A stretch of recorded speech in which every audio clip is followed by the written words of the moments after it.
Видал я усилители со стрелочками. Но вот усилитель с микрофонной стойкой и микрофоном, это уж вы совсем, а?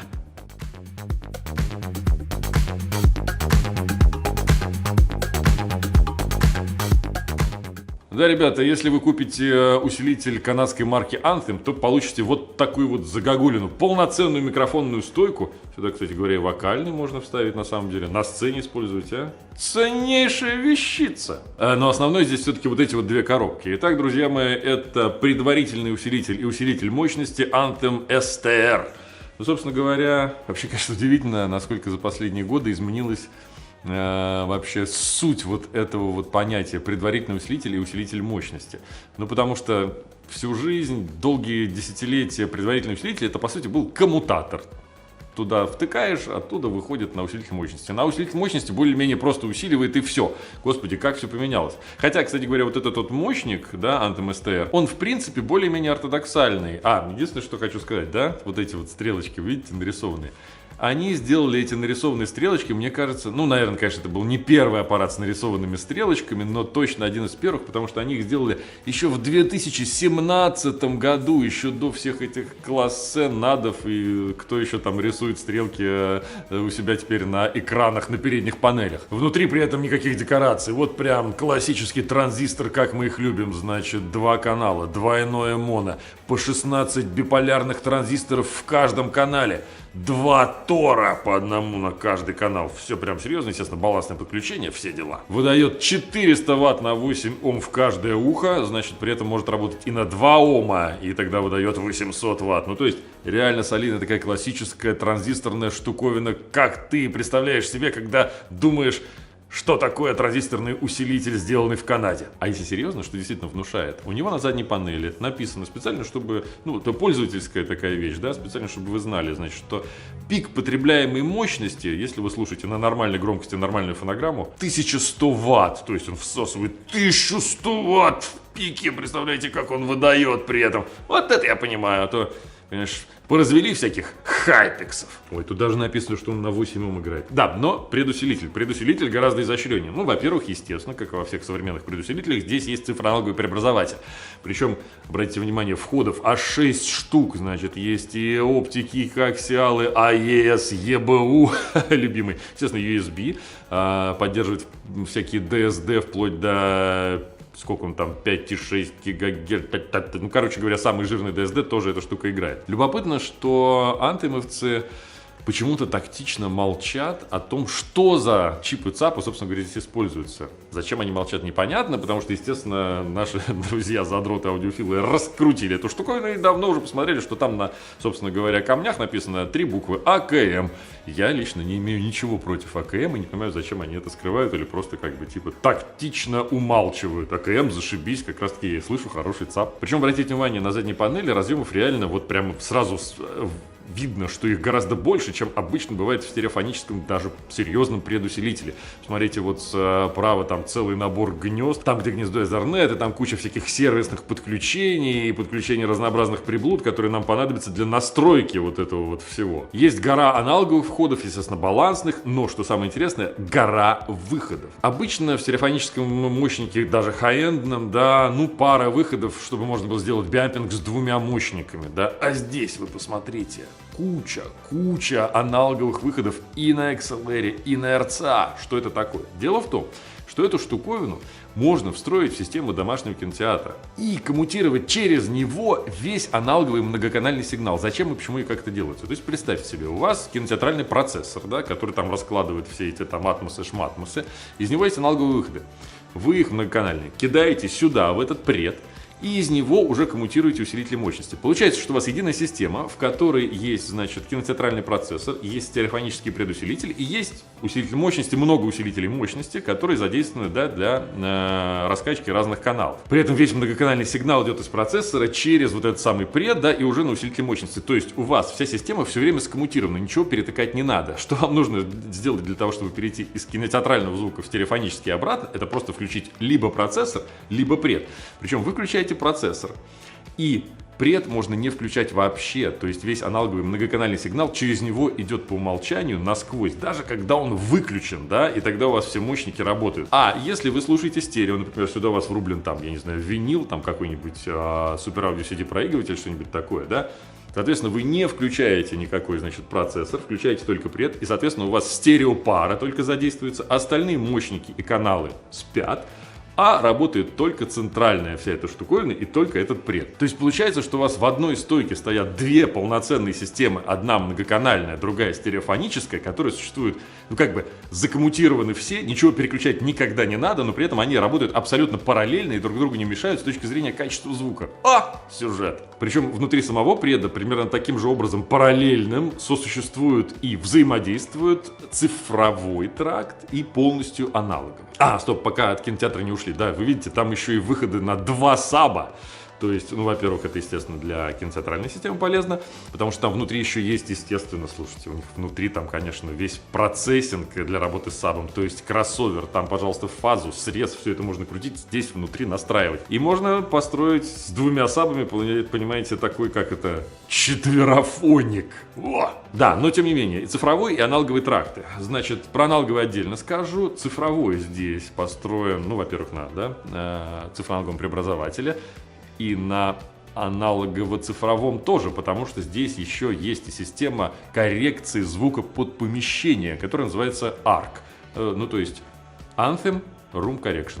Оригинально. Собственно говоря, из-за нее у вас в комплекте к этим усилителям и поступают стойка для микрофона, куча проводов и, собственно говоря, измерительный микрофон. Вот он. Вылезай, малыш. Ой, красивый, да? Написано Anthem, все дела. Причем каждый микрофон как-то имеет специальную характеристику, его можно отдельно калибровать. В общем, с помощью вот этого вот чудодейственного оборудования вы можете исправить все проблемы в вашем помещении, причем в стереофоническом тракте. Значит, в чем тут дело? Значит, настраивать вы можете 3 способами. Значит, от лоховского до пацанского. Значит, лоховской способ такой. Настроечную систему ARC вы скачиваете на телефон. Телефон подключаете в свой Wi-Fi, значит, аппарат подключаете к вашему роутеру с помощью провода Ethernet, соответственно, они друг друга видят, и вы можете с помощью встроенного микрофона в телефон, собственно говоря, настроить звук в помещении. Соответственно, там от 5 до 10 точек надо померить, ну, как это обычно бывает, вы знаете, вот, значит, садишься, колонки делают... Ну, как обычно, это занимает 10-15 минут, чтобы это все сработало. Все, это лоховской способ. Второй способ, это когда этот микрофон ты подключаешь к стереоджеку входному в телефоне и продолжаешь все те же манипуляции, только используя нормальный настроечный микрофон, который действительно серьезно работает. Но все равно, конечно, с телефоном это не настолько серьезно, насколько бы хотелось. Полноценно, естественно, всю настройку можно сделать, если вы скачаете на компьютер себе нормальную эту ARC-программу. Соответственно, все это соедините проводами, микрофон, компьютер, собственно говоря, предусилитель, и уже проведете настройку полноценно. Ну, я советую, естественно, это делать по всем 10 точкам, которые здесь возможны. И тогда вот эта штука максимально качественно это все сделает. Но все-таки я говорю, что это не совсем, не до конца профессиональная система, потому что докрутить потом полученную кривую можно только минимально. То есть ты не можешь потом частотки каждый двигать там как-то, эквализировать и тому подобное руками. Все-таки здесь ты полагаешься на вот ум вот этого вот чувака.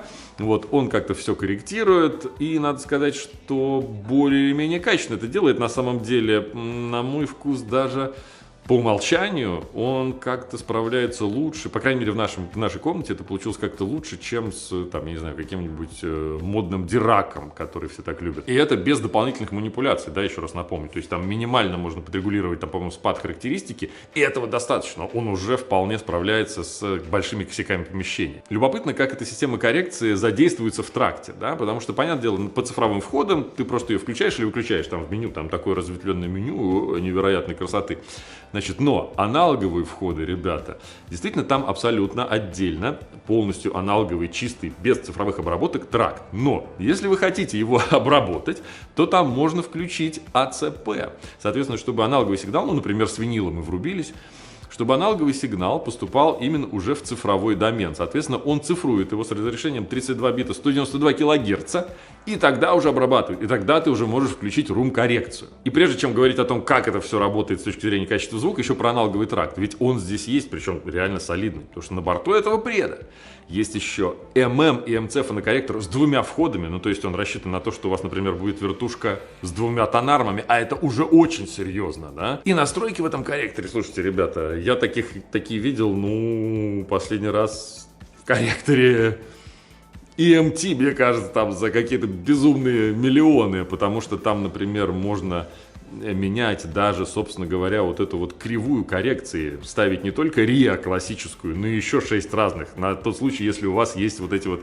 супер рарные, древние, уникальные пластинки, которые были записаны еще с разными кривыми коррекциями, вот в самом начале тогда, когда только винил появился на свет. А самое важное в нем, что реально по качеству, по классу своему, это действительно очень серьезная вещь. То есть, ну, вот я тут подключал разные проигрыватели с разными головками, в том числе и МЦ. Однозначно здесь вертушка за 200-300 тысяч с соответствующей головкой будет абсолютно уместна. Этот корректор не спасует. Ну и вообще, эти антемы, насколько я понимаю, и по их, так сказать, весовой категории, они играют вот в том же поле, что и новые аппараты классе, да, которые сделаны в Японии.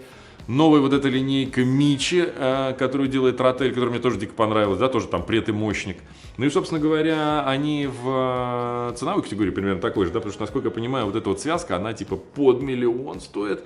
Это, конечно, дофига, но это уже прямо, ребята, серьезный звук. Как же они играют? Значит, вообще, это вот, не знаю, прям 2020 это просто год возвращения транзисторной классики, потому что вот это вот прямо такой махровейший классический транзисторный звук. Не зря я вспомнил про Мичи и про классе, потому что, ну, это прямо вот образцово, то есть он мощный, такой густой, жирный, ортодоксальный, такой берущий за грудки звучара. Ну, понятное дело, так оно и весит там, блин, 30 кило, один только мощный. Так вот, антемы эти умеют играть громко. И они любят такую хорошую нагрузку, чтобы было что укращать. Скажем, вот эти вот парадигмы Persona 5, да, тоже, кстати, блин, там под 2 ляма они, по-моему, стоят. Ну вот прямо с бериллиевыми драйверами. Вот это то, что ему прописано прямо. Во, там, я думаю, что хорошо он будет играть и с Бауэрсами, и с какими-нибудь там PMC, TC. Кстати, интересно будет с Таноем стравить. Но, может, это для Таноя даже и многовато такого. Рум-коррекция реально очень хорошо работает. Вообще, в целом, ну, вы знаете мое отношение к этим цифровым обработкам. Они, понятное дело, что в определенной ситуации бывают необходимы, с ними интересно играть. Но глобально они всегда, то есть лишнее цифровое аналоговое преобразование, оно, конечно, в звуке некоторую ватность и неестественность порождает. Вот. Здесь, на самом деле, она проявляется минимально. Во-первых, они очень хорошо, эта рум-коррекция очень хорошо работает с басом. Ну, то есть, вот по умолчанию все настроилось, бас прямо прочистился, вот прямо стал очень точным, осязаемым, все резонансы ушли. Прямо вот по умолчанию она здорово работает. Ну, конечно, немножечко такой отстраненности сразу появляется. И если говорить об аналоговом сигнале, то есть, если вы, например, винил здесь слушаете, ну, однозначно, конечно, нужно его использовать без этой всей обработки. Уж извольте правильно расставить колонки, чтобы там не было этих резонансов, и подумать об акустике помещения. Тогда вы полноценный звук получите, тем более, что виниловый аналоговый тракт здесь просто вообще выдающийся даже для такого достаточно дорогого аппарата. Самое сложное тут оказалось с тем, чтобы попытаться как-то описать характер аппаратов. Вот опять же, да, классический хороший транзисторный звук. Человечество уже научилось делать хорошие транзисторные усилители и знает, как делать их правильно, ну, чтобы они не шалили, да. И вот это вот абсолютно такая классическая вещь, в которой, ну, какая-то своя подача выражена минимально. Единственная характеристика, которую, может быть, я бы здесь отметил, это, ну, определенная такая мягкость в звуке. То есть здесь, несмотря на достаточную детальность для своего класса и цены, абсолютно адекватную, а здесь нет какой-то вот нарочитой яркости или резкости, да, то есть никакие колонки с этим аппаратом мне не удалось заставить орать. Но при этом, конечно, ребята, если вы хотите вот эту вот середину теплую, жирную и, конечно же, бочку, которая лупит, то вам вот сюда.